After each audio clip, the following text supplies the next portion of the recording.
Good evening friends, welcome back to my YouTube channel English with Monica. मैं आज आपको present indefinite tense में कब वर्ब की फर्स्ट फॉर्म का यूज़ होता है, कब उसमें एस या एस लगा देते, इसके बारे में इन एग्जाम्पल के थ्रू बताऊंगी, जिससे आपकी नॉलेज क्लियर हो जाए। यहाँ पर फर्स्ट सेंटेंस है ही डैश टू स्कूल, तो गो लगेगा या गोस लगेगा। तो listen guys, he, she, it, और हमारा अगर सिंगुलर सब्जेक्ट है तो उसके साथ हम सिंगुलर सब्जेक्ट यानी एक किसी व्यक्ति के बारे में अगर हमको बात कर रहे हैं जिस सेंटेंस में, तो उसमें हम वर्ब की फर्स्ट फॉर्म लगाएंगे, इसके साथ एस या ई एस लगा देंगे। तो ही, शी, इट और हमारा सिंगुलर सब्जेक्ट, तो आपको क्लियर हो जाएगा। He goes to school, she goes to school, he goes to park.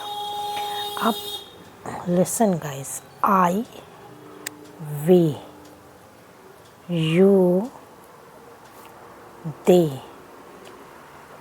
अगर हमारा इसके साथ कोई प्लूरल सब्जेक्ट है तो उसके साथ हम ओनली और ओनली अफर्मेटिव सेंटेंस में, प्रेजेंट इंडेफिनिट टेंस के अफर्मेटिव सेंटेंस में वर्ब की फर्स्ट फॉर्म लगाते हैं। तो यहाँ पर होगा they go to school, we go to school, I go to school,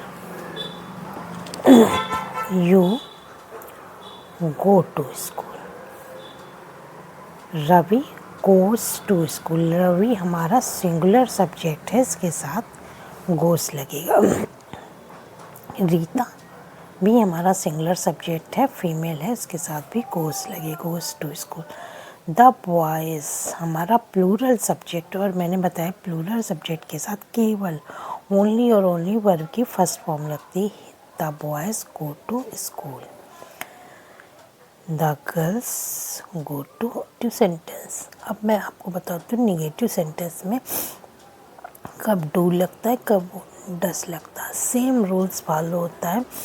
he, C, it और सिंगुलर नाउन के साथ डस लगता है, और आई, वी, यू, दे, यहाँ पर हम हेल्पिंग वर्ब डू का यूज़ करते हैं। तो सेंटेंस देख लेते हैं। He does not go to school, she does not go to school, they do not go to school, we do not go to school, you do not go to school। Mohan singular subject है तो उसके साथ does not, Mohan does not go to school. Meeta does not singular subject, Meeta does not go to school. Children हमारा plural noun है, ये children in बहुत सारे बच्चों की बात हो रही है, हमारा प्लूरल नाउन है। तो जहाँ पर भी हमारा प्लूरल नाउन होता है वहाँ पर do not. The children do not go to school, the girls ये भी हमारा प्लूरल नाउन है, उसके साथ भी do not, the girls do not go to school. अब इंट्रोगेटिव सेंटेंस में भी डू डस इसी तरह यूज़ होता है। आई, वी, यू, दे के साथ और प्लूरल के साथ डू लगता है, और ही, शी, इट और सिंगुलर के साथ, सिंगुलर जब हमारा सब्जेक्ट है उसके साथ डस लगता है।